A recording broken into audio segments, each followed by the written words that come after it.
eu tenho, em média, 15 funcionários. Isso desde unha, recepção, cabeleireiro, né? Então, hoje elas não chegam só a mim, elas chegam ao salão, o nome do salão. O salão hoje, ele tem a minha sigla, que é LF Studio. Então, elas não chegam muitas das vezes me procurando, mas elas procuram uma referência de salão. Mas já chamou, já teve o seu nome. Sim, já teve meu nome, sim. Há pouco tempo eu mudei. A gente mudou, deixei só a sigla. Por quê? Porque hoje eu tenho profissionais capacitados lá que conseguem atender tão bem quanto eu. Então, eu tenho uma equipe que consegue atender essas clientes. Então, hoje em dia, a gente tem uma gama de serviço. O mezanino do salão, a gente tem um espaço de maquiagem, tem uma esmelteria lá, que é uma parceria que a gente tem, que é a Kelly Drummond. Então, hoje é um salão completo de maquiagem, cabelo, unha. Então, ela sai de lá com tudo. A gente vende produto, então a gente tem as melhores marcas. Então, ela entra no salão hoje procurando um profissional para atendê-la bem. Então, nem sempre ela me conhece. Já não é mais o momento de ficar trabalhando só a marca Léo Flauzino, né? Já é hoje importante. É na hora de expandir.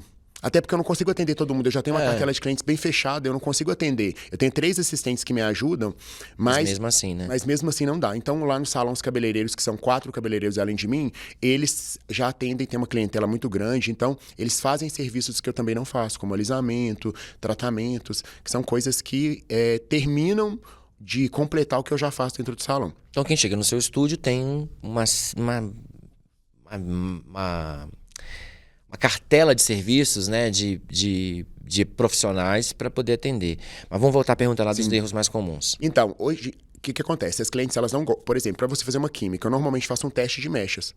Para quem não entende, Léo, quando você fala química, é o quê? É a tintura? É o descolorante? O que é? Então, é para fazer mecha, que é pó descolorante, e para fazer cor também, tinta. Hoje, os 2 serviços que a gente mais faz no salão. E a gente sempre faz teste de mecha. Por quê? A gente falando de expectativa, a gente não consegue falar para uma cliente, por mais que o cabelo dela esteja saudável, que ele vai conseguir alcançar aquele tom. Cada cabelo tem um fundo de clareamento. O que é o fundo de clareamento? O tom que o cabelo abre. Então, cada cabelo é um cabelo. Hoje, lá no salão, a gente trabalha com uma cartela de cores. Então, cada cliente sai com uma cor. E é bem personalizado. Então, a cliente tirou o teste de mechas, que é uma pequena mecha no meio do cabelo. Com ela, eu consigo ver se o cabelo da cliente está fraco, se ele consegue chegar no tom. E hoje em dia as clientes não gostam de tirar. Com essa rapidez toda, elas, por mais que elas venham traumatizadas de alguns processos químicos, cortes químicos, elas não gostam de fazer. Então, o erro principal que eu acho é esse. E não aceitar fazer o teste. Isso. Muitas das vezes, algumas já vêm com... eu quero fazer agora, eu quero que fique bom agora. Elas não querem fazer teste. E muitas das vezes elas não querem, lá no salão eu trabalho com uma avaliação personalizada. A cliente vai, me conhece. Porque, Márcio, além do meu trabalho, delas gostarem do meu trabalho, eu acho que tem que ter uma conexão. Sim. Não adianta nada eu ter o melhor trabalho do mundo, mas a cliente não se conectar comigo. Então eu falo, olha, eu acho que essa primeira avaliação é bom pra gente escolher cor, tirar o teste de mecha, conversar com ela me conhecer, ver se ela se agradou do Léo também, que tá ali dentro, e não só do Instagram.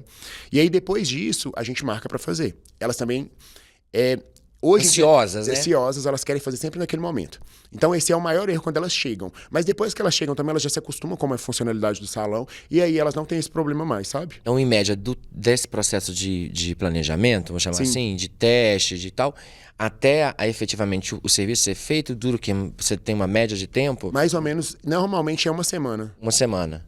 É um prazo relativamente tranquilo, né? Se a pessoa se planeja, por exemplo, vai para uma viagem, ou precisa do cabelo para um casamento, para um evento mais especial, que já está marcado, ela consegue se planejar, né? Sim, é porque normalmente a gente prepara o cabelo também, trata ele antes, e algumas das vezes, para poder fazer o processo, entendeu? Entendi. E os outros erros comuns? Então, esses 2, e a cliente, muitas das vezes, ela já vem de um lugar, já vem com uma expectativa. E se você frustra ela de alguma forma, eu falo isso ser humano total. Mas a cliente num todo, ela é frustrada de alguma forma. Eu te falo de horários, de não ter agenda. A cliente, ela já coloca na cabeça dela que ela vai procurar outro lugar. E aí, quando ela procura outro lugar e não sai como ela viu no meu Instagram, ela volta para me consertar. Ô, Márcio, essa volta para consertar é o mais difícil, porque... É um retrabalho, né? É um retrabalho e muitas das vezes não tem saúde suficiente para consertar. E aí eu vejo que a ansiedade faz com que a pessoa... Fala saúde do cabelo. Saúde do cabelo. Não dá conta e tem que esperar um tempo. Tem que esperar um tempo. Aí às vezes não dá pra fazer nada. A pessoa fica com o cabelo daquele jeito, esperando pra gente poder refazer. Espera o quê? Quando você fala espera, nascer um... Pelo menos uns 6 meses para que esse cabelo cresça, a gente corte, trate e faça. Então por isso que muitas das vezes as clientes que elas não conseguem esperar, por exemplo, uma cliente hoje...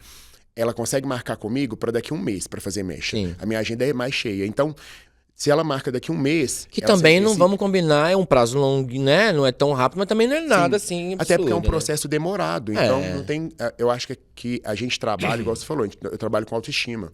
Então, se as clientes... Eu acho que se você quer alguém que se preocupa com isso e que faz um bom trabalho, hoje eu vou procurar alguma coisa para fazer em mim, eu quero ir no melhor. Sim. E se você vai no melhor, você sempre espera. Você nunca vai chegar no melhor e ele vai falar assim, eu tenho hoje, agora. A não ser que ele teve uma desistência ali, a pessoa cancelou de última hora. Mas é muito raro, é uma sorte. Raro. Então, a cliente, muitas das vezes, ela não consegue esperar, vai em um lugar e ela volta para consertar. E aí, para consertar, além de ficar muito mais caro financeiramente, mas não falando de financeiro, mas falando de autoestima, muitas das vezes não dá para fazer nada.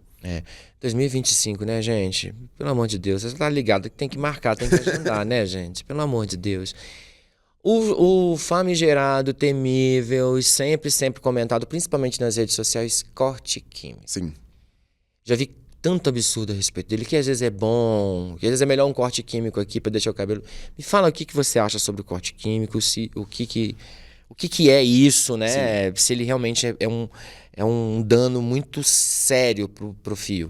Então, Márcio, o corte químico, o próprio nome já diz, ele destrói o cabelo. Então, é aquilo que a gente acabou de falar agora. O cabelo, o corte químico, ele corta o cabelo na metade. Muitas das vezes a pessoa tem um corte que ela não consegue mais que o cabelo desenvolva. Já aconteceu... Tipo, não cresce mais? Não cresce mais. Ele quebra. Como a cutícula do cabelo, ela explode. E aí, com isso, o cabelo quebra. E nada mais nada é o corte químico, falando em grosso modo, é o cabelo se quebrar na hora da química. Isso pode acontecer também com a química e pode acontecer com ferramenta térmica. Então, pode ter um corte térmico também. Uma prancha, por exemplo. Por exemplo, a cliente fazendo progressiva ou usando prancha todos os dias, ela pode, não usando um protetor térmico correto, pode ter um corte térmico. Mas o corte químico, na maioria das vezes, ele é feito com descoloração. É o que mais acontece. Então, a cliente, muitas das vezes, ela vai com esse corte químico para o salão, para a gente poder tratar desse cabelo, mas ele demora muito tempo, cerca de 2, 3 anos, para o cabelo voltar a desenvolver de novo. Porque o cabelo, ele realmente explode a cutícula do fio e acaba que a gente não consegue que esse cabelo desenvolva mais. É só o excesso de calor e de uso que faz o uso de químicos, né, de produtos químicos, que causa isso? Ou, por exemplo, talvez a pessoa pode ter uma imunidade mais baixa, isso pode afetar, ou geralmente é intervenção externa mesmo? Isso, na verdade, sim, é aquilo que eu acabei de falar. Por exemplo, na época do Covid, os cabelos estavam muito fracos. E aí, as clientes estavam com muita déficit de vitamina, só que quando eu tiro o teste de mecha, ela já não passa. Só que tem lugares, é aquilo que eu te falei, tem lugares que não tiram o teste de mecha, a cliente já vai, faz o processo, e ela só descobre que o cabelo está quebrando na hora que já quebrou. Mas aí quando ela não passa, o que você fala? Sinto muito, mas não tem jeito de pintar. Isso, aí hoje lá no salão nós temos, dentro da minha equipe, eu tenho os profissionais que eles trabalham com terapia capilar, tratamentos específicos para que esse cabelo se desenvolva, a gente consiga tratar ele para fazer. Então normalmente a cliente fica 1 mês e meio tratando no salão uma vez por semana e aí depois a gente consegue fazer. Entendi, não é nada também demais, nada, né? Mas exige paciência, né? Sim, cuidado. Cuidado e principalmente ouvir o profissional, né? Sim. E elas ouvem você? Ouvem. Na verdade, na real, assim. Me ouvem. O que acontece? Os meus funcionários morrem de rir, porque o que acontece? Eu sou muito... Dentro do salão, eu brinco e tudo mais, mas eu sou muito sério com o que eu faço. Então, isso foi criado com muito tempo. Hoje elas conseguem chegar perto de mim, me pedir conselho do que fazer. Minhas clientes de muito tempo, igual eu estou em Betim, tem 7 anos, mas eu tenho clientes que eram minhas clientes de BH e continuam indo até Betim. Elas não deixam. Então, elas vão... Normalmente, os trabalhos que eu faço, elas vão de 6 em 6 meses para manutenção, uma vez ao ano. Então, normalmente, quando elas vão, elas me perguntam, eu aconselho. Algumas vezes elas ouvem, algumas vezes não. Mas aí, quando não ouvem e acontece alguma coisa, a primeira coisa que elas fazem é vir até mim para tentar consertar. E aí você tem que dar essa atenção especial, Sim. né? E tem alguém que, tipo assim, só entra no seu salão e só corta com você? Sim. Aquela de que... Não tem jeito, aquela não abre mão, é o Léo mesmo. Sim. Hoje eu tenho minha equipe lá, que os meninos são ótimos, né? Eles são treinados por mim mesmo. Hoje no salão, Márcio, a gente tem um treinamento, todo cabeleireiro que entra no salão, ele fica 1 mês na minha equipe para ser treinado, para depois sentar na cadeira dele e atender as clientes do salão. Então, as clientes acabam que elas criam um certo vínculo com eles, mas corte realmente é muito difícil. Minhas clientes, a grande maioria delas, só cortam comigo. Eu tenho uma gama de cartela de senhoras, acima de 60 anos, que elas sentam comigo, meu filho, aí eu tenho que marcar uma hora. Aí eu sento, corto, converso. Pra mim é uma terapia, eu amo o que eu faço. E é uma experiência também pra elas, né? Essa coisa de estar lá com um profissional que ouve, que é sincero, que conversa. E ao mesmo tempo torna a coisa mais leve também, né? E elas são muito calmas, Márcio. Eu acho que se a gente conversasse mais com os idosos, a gente não teria essa vida tão rápida, sabe? Eu vou sentar com elas, a gente pega tanta experiência, e não é só experiência, é o jeito. Hoje, os mais velhos, eles já não têm pressa mais de viver, eles só vivem. Então, as clientes vão pra lá, elas ficam uma hora sentadas comigo, corta o cabelo, toma cappuccino, toma café, uma história, conversa. né? E aí, eu tenho que parar pra me atender outra pessoa, senão eu não paro de conversar. E é muito bom ter esse retorno delas, né? Sim, muito. Esse carinho e tal. Já chegaram a te dar presentes? Muito. Nossa, todo ano. E eu gosto porque é um afeto. A minha mãe sempre tá no salão. É a conta da minha mãe chegar e elas começam elogio daqui, elogio dali. Sua mãe se enche toda, né? Todinha. Mãe é assim, né? Mãe não pode ouvir elogio de filho. Mas vamos ver um pouquinho do seu trabalho pra gente comentar? Vamos passar um vídeo. A gente tem alguns vídeos pra passar aqui do trabalho do Léo. Vamos passar aqui aleatoriamente e aí a gente vai comentar. Vamos começar com esse aí. O que você fez? Qual que foi o resultado? Que trabalho, que tipo de corte, de tintura? Isso.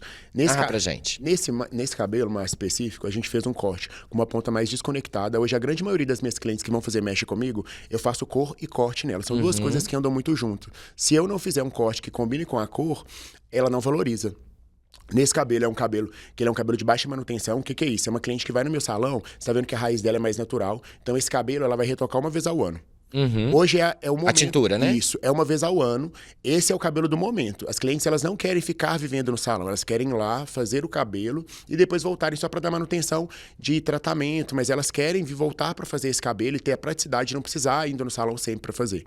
Então esse cabelo aí, cabelo longo, sim, né? Ele é um cabelo mais praiano, com uma pegada mais dourada. Esse cabelo ela vai voltar uma vez ao ano só para fazer esse cabelo. Muito legal. E ela é uma moça jovem, né? Então, assim, tem um cabelo que possivelmente não teve muita química ao longo da vida, enfim. Vamos passar mais outro pra gente poder assistir e comentar a respeito? Já esse, conta pra gente, qual que é a cor? Ô, Márcia, esse cabelo é um cabelo que tá super em alta hoje. Nessa menina, a gente abriu um pouquinho do fundo dela. O que é isso? Eu clareei um pouco o cabelo dela natural na parte de baixo, comprimento e ponta. Você vê que ele tá mais marrom do que a raiz. E depois a gente puxou uns flashes de luz. Por que esse cabelo tá em alta? Eu não uso papel alumínio, nenhum tipo de papel para acelerar essa descoloração. Eu faço ela toda ao ar livre. Por quê? É como se fosse um trabalho realmente, uma arte. Artesanal. Eu vou com a mão livre e vou desenhando essa mecha no cabelo. Então, é um cabelo que o cabelo não danifica nada. A gente abre 2 a 3 tons, o cabelo fica um cabelo mais dourado, um cabelo que não danifica 0, 0, 0. E é bonito, né? Isso, e é bonito para uma pele mais morena, exato, a fica mais bronzeada. Funciona bem no verão, né? Muito, é um cabelo lindo, lindo, lindo. Vamos ver mais outro? Conheço essa moça. Lohane, minha amiga. Lohane não tem, assim como as outras meninas, não precisa de muita coisa pra ficar bonita. Mas conta o que ela fez. Então, você fez nela, aliás. Sim, então, a Lohane, a gente já faz uma mecha bem praiana, bem queimada. A Lohane quase não fica aqui, né? Ela fica no Rio. A Lohane é praticamente carioca. Porque ela é modelo, viu, gente? Sim. Então é por isso. O que acontece? A Lohane, ela é minha cliente do salão e também modelo. A Lohane, ela trata muito do cabelo dela. Então, o que acontece? É um cabelo fácil de se trabalhar, mas é um cabelo que ela gosta desse efeito mais natural. Tá vendo que são pontos de luz mais marcados? É um cabelo que é aquilo que eu te falei. Ela vai no salão para retocar uma vez ao ano, mas é uma cor bem vibrante. Então, esse tipo de cabelo, ela consegue... E elegante também, né? Super elegante. Super elegante. Valoriza a beleza, mas não muda muito a estética do cabelo dela. Você vê que ele agrega bem, ela fica com a cor mais dourada. Não sei, posso estar falando bobagem, mas me passa uma seriedade também, né? Sim. Uma coisa mais elegante, mais... O cabelo dela, a gente sempre Girl boss, sabe? Corte. Sim, fica lindo. Tem, assim, essa pegada? E o cabelo dela, a gente sempre mantém esse tamanho. Cresce um pouquinho, ela já quer cortar. Eu acho que combina super com ela também. Pena. Ela é linda, né? Não, e a danada gosta de malhar, enfim. Ela é maravilhosa. Um beijo, Lohane. Saudade. Vamos ver. Essas 3 primeiras, a gente viu todas com cabelo... umas, não sei se isso é uma escova, mas são cabelos assim muito naturais, né? Sim. Tipo, acordei, levantei e saí. Sim. Dá esse aspecto. Agora a gente tá falando de um cabelo maravilhoso, um cabelo crespo, com uma mulher preta lindíssima, que tem uma outra pegada, mas que também tem uma coloraçãozinha aí, não tem? Sim, tem. Ô, Márcio, isso foi uma chegada no salão, o que que acontece? Todo mundo tem medo de fazer cabelo afro. Sim. Todo mundo tem medo de finalizar cabelo afro. Hoje lá no salão eu tenho o Iassis, que ele é especialista em cabelo afro, então ele faz todas as finalizações do salão. A desse cabelo foi ele que fez. Lá no salão, cada profissional é especializado numa área. Ele quem fez a finalização desse cabelo, ele é ótimo para cabelo cacheado. E ela fez mechas. Ela veio até mim, já é a segunda vez que eu retoco o cabelo dela. Ela veio até mim, a Júlia, querendo essa pegada de cabelo mais praiano, tá vendo? Bem queimado. Então, o que que acontece? Ao mesmo tempo prático, Isso, né? muito prático. E é a cara dela, a identidade dela. Só que os cabeleireiros têm medo de fazer cabelo afro. Por quê? Não é um tipo Ou normalmente só faz afro, né? Especializa no afro. Isso. E é um tipo de cabelo que eu faço e que é muito rápido. Eu amo fazer. E aí eu comecei a ter uma cartela muito grande de clientes afro. E eu acho que é porque o comércio hoje exige isso. Hoje o comércio, antigamente, a gente não tinha essa gama de produtos para cabelo afro, cabelo cacheado. Sim. Agora veio com tudo. Então, se a gente não se especializar nesse perfil de cliente, que hoje em dia é a maioria dentro do salão, hoje as pessoas são realmente com cabelo cacheado, estão fazendo transição, voltando a ter o cabelo natural. Já é realidade. Já né? é realidade. Mas mais de 50% da população é descendente afro, né? Sim. São afrodescendentes. Então, assim, a miscigenação impacta inclusive na tonalidade do cabelo, né? O tipo de enroscado que ele tem, que tem os números, né? Que agora eu não vou falar porque eu não sou especialista. Mas são mulheres com bastante identidade. Exatamente. Você pode ver que no caso dela... Personalidade, né? Não é só um cabelo. Existe uma questão ali que é muito séria, que é a identidade de um povo, né? E, Márcio, que cada vez eu vejo mais que elas estão tomando mais conta de si. Antigamente eram um tipo de mulheres que faziam muita progressiva, elas se escondiam em cima de um padrão de beleza. Hoje eu tenho clientes no salão, né, que elas são negras, são black, são cacheadas, mas são loiras, são ruivas, são vermelhas, mudam o tom do cabelo a todo momento e são mulheres maravilhosas, que você vê aqueles cabelos e você fala assim, meu Deus. E eu falo que isso é muito bom, né? A gente saber que as pessoas podem ser elas, serem mais autênticas. Exatamente. E hoje lá no salão a gente tenta ao máximo. Se hoje as mulheres pegarem meu Instagram, eu tenho todo tipo de mulher lá. E isso pra mim é perfeito, eu amo. E tem algum perfil, assim, que seja o seu... sei lá, o seu grande hit, assim, o seu grande sucesso, assim, algum tipo de corte ou de coloração que você, tipo... Esse aqui eu faço de olhos fechados, que é a minha praia. Então, eu amo fazer cabelos moreno iluminado, que são cabelos mais chocolates, né? Pegadas mais naturais. Eu falo, Márcio, que se eu fosse mulher, eu acho que eu seria totalmente natural, sabe? Eu amo essa pegada de cabelo mais natural. Por mais que os outros cabelos são lindos, eu acho que aquilo quando você valoriza o cabelo, valoriza a beleza que a mulher já tem, eu acho que e assim mostra que seu trabalho é bem feito. Quando você muda demais a pessoa, eu acho que ela perde um pouco da identidade dela. Por mais que são cabelos muito bonitos, mas eu amo valorizar a beleza que a mulher tem. Então eu amo esses cabelos mais naturais, igual eu te falei, essas mechas ao ar livre, cabelos que não são muito... Eu valorizo muito a saúde do cabelo. Então eu acho que essa beleza mais natural, essa pegada mais queimada, sabe? Esse acobreado, são os cabelos que eu acho mais bonito. E hoje são a maior cartela de cliente que eu tenho, são para esse tipo de cabelo. É porque também, talvez por ser sua especialidade, também ser uma tendência, né? E como que é essa questão, por exemplo, da tendência de coloração? Isso é uma coisa que muda com estação? Eu queria entender um pouquinho mais desse rolê, porque eu acredito que seja uma coisa que você tem que estar o tempo todo se atualizando. Você já falou que faz cursos e tal, mas não estou falando especificamente de curso, propriamente parar, porque a gente nem sempre tem esse tempo, né? Sim. A verdade é essa. Mas no seu dia a dia, como que você faz para se aprimorar e manter o seu trabalho vivo? Depois eu vou emendar uma pergunta envolvendo rede social, tá? Sim. Então, mas o que acontece? Vivo e atualizado, né? Isso. Hoje a gente realmente tem que estar muito atualizado, porque o Instagram tá aí, então as clientes, elas veem as coisas e elas querem aquela cor. Então a gente tem que estar muito antenado. Desculpa. Ó, beber uma aguinha, não tem problema não. Então... Hoje, respondendo a sua pergunta, sim, tem as estações certas. Por exemplo, no início de ano, as clientes sempre gostam de estar com o cabelo mais loiro, mais dobrado. Começa a chegar o inverno, elas começam a lavar o cabelo muito em água quente e começa a fechar esse cabelo. Então agora a gente tá numa alta que as clientes todas estão ficando com o cabelo mais chocolate. Você viu que recentemente a Anitta ficou com o cabelo bem chocolate. Então as clientes todas querem aquele tipo de cabelo. Depois, vai chegando o final de ano, elas começam a clarear de novo. Mas sempre nessa fase assim, de julho, agosto, setembro, elas começam a esquentar o cabelo e deixando ele mais fechado, sabe? E início de ano, como elas vão vão muito pra praia, né? Viajam pra fora, elas gostam do cabelo mais claro, com essa pegada mais queimada de dourado, sabe? Um cabelo mais praiano. É uma coisa que combina mais, né? Sim. E tem muita cliente que chega lá pedindo o cabelo da novela ou da cantora. Isso é muito comum ainda, né? Menina... E o que tá em alta? Emendando, o que tá em alta, né, hoje na mídia? Olha... A franjinha da Solange Prata tá em alta? Menino que tá em alta é a Marina Rui Barbosa, que ficou loira, né? Que foi o fato do momento. Sim. Então a Marina Rui Barbosa ficou loira. Loira mesmo, né? Eu amo o trabalho do cabeleireiro que fez. Eu sempre vou pra lá fazer estágio com ele, o Mário Henrique. Ele não é maravilhoso. O cabelo dela tá super em alta, super. Gente, o chocolate da Anitta. Todo mundo quer o chocolate da Anitta. Porque tá em alta a cor, é a cor do momento, é o chocolate. E todo mundo quer o cabelo da Anitta. Eu acho que são os 2 cabelos que são mais pedidos dentro do salão.